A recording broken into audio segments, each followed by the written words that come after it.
स्वागत करतो आणि माननीय आयुक्त महोदयांना विनंती करतो की आपल्याशी यांच्याशी संवाद साधण्याचा हेतू एवढाच आहे की निवडणुकीची जी प्रक्रिया आता चालू झालेली आहे आणि त्याच्या अनुषंगाने जी प्रशासकीय तयारी आपल्याला करायची आहे ती कुठपर्यंत पोहोचली आहे।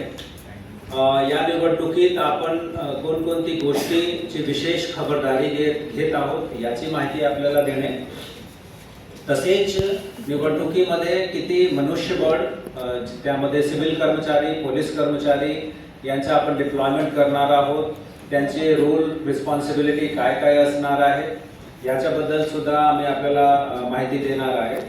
निवडणुकीची ही जी संपूर्ण प्रक्रिया आहे ती स्वच्छ, पारदर्शक आणि कुठल्याही प्रकारचे प्रलोभन शिवाय हे पार पाडण्यात आली पाहिजे याच्यासाठी प्रशासन जे विशेष काळजी घेत आहे आणि विशेष उपाययोजना करत आहे याच्याबद्दलही आम्ही आपल्याला अवगत करू इच्छित आहे। आणि तसेच कुठल्याही निवडणुकीचा जे यश असतो जे आपले मतदार आहेत त्यांना निवडणुकीची प्रक्रियेमध्ये सहभागी होण्यासाठी प्रेरित करण्यासाठी महापालिकेमार्फत, प्रशासनामार्फत कशा प्रकारची IEC ॲक्टिव्हिटी, कशा प्रकारची स्वीप ॲक्टिव्हिटी आपण या दरम्यान राबवणार आहे त्याची सुद्धा आम्ही आपल्याला माहिती यामध्ये देणार आहे। आणि मग त्याच्यानंतर आपले काही प्रश्न राहिले तर त्याच्याबद्दल निश्चितरित्या आपण चर्चा करू शकतो। जसं आपल्याला कल्पना आहेतच आणि आम्ही जे काही माहिती आपल्याला शेअर करतो तो आपल्याला प्रेस नोट म्हणून त्याची कॉपी उपलब्ध करून कालावधी आहे 23 तारखेपासून 29 तारखेपर्यंत आहे। आणि तसेच या दरम्यान आपला हे जे नामनिर्देशन पत्र आपल्याला याचा वाटप करायचा आहे किंवा स्वीकार करायचा आहे याच्यासाठी रिटर्निंग ऑफिसर्स यांचे कार्यालय, यांचे ठिकाण सुरू झालेले आहे, पूर्णतः सज्ज आहेत हे ठिकाण आणि इथे ROs तसेच आवश्यक संख्येमध्ये AROs यांच्या डिप्लॉयमेंट यांची नियुक्ती करण्यात आलेली आहे। कालपासून इथून या सेंटर्स वरून नामनिर्देशन पत्र हे वाटप करण्याची, कोरे प्रपत्र वाटप करण्याची कारवाई सुरू करण्यात आलेली आहे। नामनिर्देशन पत्र प्राप्त झाल्यानंतर याची जी छाननी आहे ती आपण 31 डिसेंबरला करणार आहे आणि 11 वाजल्यापासून ही छाननी, आपली जी अंतिम छाननी असते ती प्रक्रिया सुरू होईल। आणि मग छाननी पूर्ण झाल्यानंतर लगेच आपण जे व्हॅलिड नॉमिनेशन पत्र आहे, वैधरित्या यांनाही सादर करणार आहे। उमेदवारी अर्ज मागे घेण्याच्या आपल्याला कल्पना आहे की 2 जानेवारीपर्यंत याची कालावधी आहे आणि निवडणूक चिन्ह नेमून देण्यासाठी आपल्याला जे कालावधी प्राप्त झालेली आहे ती म्हणजे तारीख आपल्यासाठी आहे ती म्हणजे 3 जानेवारी आहे। आणि 3 जानेवारीलाच आपण जे अंतिमरित्या निवडणूक लढवू इच्छित उमेदवार आहेत त्यांची यादी पब्लिश करणार आहे। So validly nominated and still contesting candidates त्यांची लिस्ट पब्लिश होईल आणि 15 जानेवारीला निवडणूक 16 तारखेला त्याचा आपण निकाल जाहीर करणार आहे।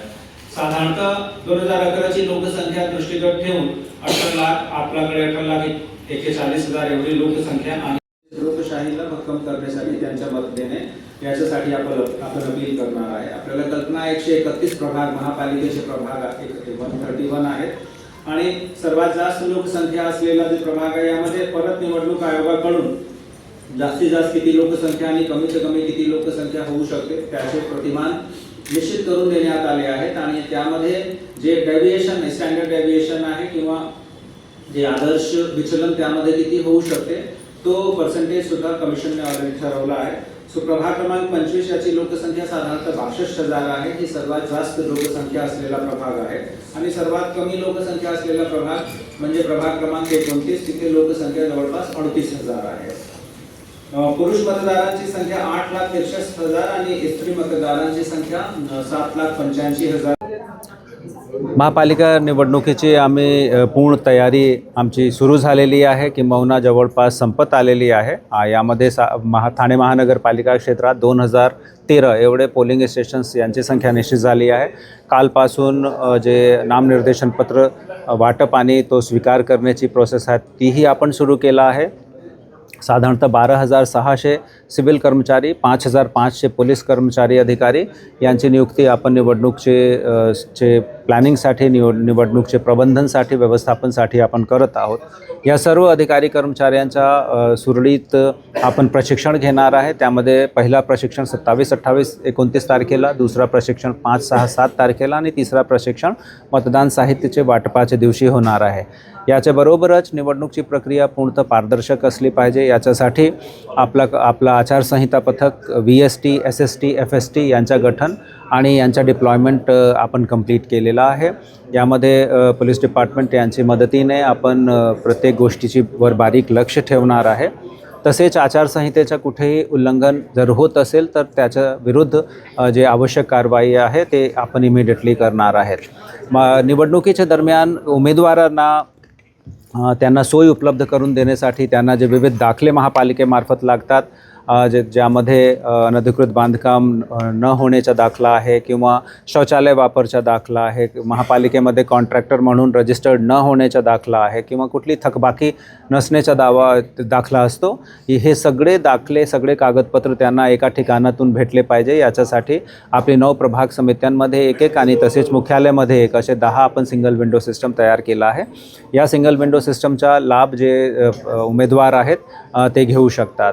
याच्याबरोबरच वोटिंग पर्सेंटेज वाढवण्यासाठी आपण स्वीप ॲक्टिव्हिटीज याचा कॅलेंडर तयार केला आहे आणि आजपासून साधारणतः 13 तारखेपर्यंत प्रतिदिवस कुठली ना कुठली आपण स्वीप ॲक्टिव्हिटी हाती घेत आहोत. यामध्ये प्रिंट अँड इलेक्ट्रॉनिक मीडिया यांची मदत घेणे, आपले सिनेमा हॉल्स, आपले ऑडिटोरियम त्यांच्या माध्यमातून सतत नागरिकांना अपील करणे, शाळा महाविद्यालयाचे स्टुडंट्स आणि शिक्षक त्यांची मदतीने त्यांचे घरचे जे वोटर्स आहेत त्यांच्यापर्यंत अपील पोहोचवणे, रेझिडेंट वेलफेअर असोसिएशन याचे जे पदाधिकारी आहेत त्यांच्या माध्यमातून प्रत्येक रेझिडेन्शियल सोसायटीमध्ये ही माहिती पोहोचवणे, याच्यासाठी सुद्धा आपण सूक्ष्म नियोजन केलेलं आहे. सर, पिंक बूथ देखील असणार आहे या निवडणुकीमध्ये. किती महिलांची संख्या असणार आहे त्या सांगा. जसं मी नमूद केलं, साधारणतः 12,500-13 हजार आपले पोलिंग स्टाफ आपण नियुक्त करत आहोत. त्यापैकी जवळपास 60 ते 65% महिला अधिकारी कर्मचाऱ्यांची नियुक्ती झालेली आहे. पिंक बूथ म्हणजे असा बूथ जिथे जो पूर्णतः महिला कर्मचारी अधिकारी यांच्या माध्यमातून ज्याच्या नियोजन होत असेल, ज्याचं व्यवस्थापन होत असेल. सर, आपण यामध्ये पिंक बूथची संख्या जास्तीत जास्त ठेवणार आहे. त्याचे व्यतिरिक्त आदर्श पोलिंग स्टेशन सुद्धा आपण 33 प्रभाग समित्यामध्ये किमान एक असे 33 आपले आदर्श पोलिंग स्टेशन राहणार आहेत.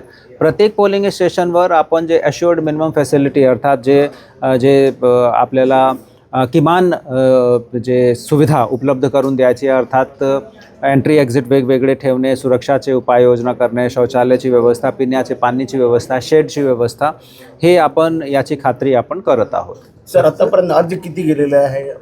काल पहिलाच दिवस होता. साधारणतः 1,000पेक्षा जास्त, 1,000 जवळपास 80-79 एवढे अर्ज कालपर्यंत गेले आहेत. आज सकाळपासून परत अर्ज वाटपाची कारवाई चालू आहे. सर, तुम्ही आताच म्हणालात एक खिडकी योजनेत अनधिकृत बांधकाम नसल्याचाही दाखला मिळणार, पण करेक्शन असेल अनधिकृत बांधकाम नसल्याचा दाखला तिथे मिळेल. एक खिडकी योजनेतून जेवढे आपले दाखले आपले अर्जाबरोबर लागतात ते सगळे भेटणार आहेत. यावर्षी निवडणूक आयोगाने जे सूचना दिली आहे त्यामध्ये जे डिक्लेरेशन किंवा सेल्फ डिक्लेरेशन उमेदवारांमार्फतच आपल्याला अनधिकृत बांधकामाबद्दल अपेक्षित आहे आणि यामध्ये उमेदवार स्वतः हा लिहून देणार आहेत की त्यांचा किंवा त्यांचे फॅमिली मेंबरच्या, त्यांचे पतीचा किंवा पत्नीचा कुठलाही अनधिकृत बांधकाम नाही आहे आणि भविष्यात जर हा अनधिकृत बांधकाम त्यांच्या किंवा त्यांच्यावर अवलंबून असलेले लोकांविरुद्ध दिसला तर ते त्यांची पात्रता जाईल आणि ते अनर्ह घोषित होतील. सर, दुबार मतदाराबरोबर काय निर्णय घेतलाय प्रशासनाने? दुबार मतदारांची संख्या साधारणतः 83,000 आपल्याला सुरुवातीमध्ये आढळली होती.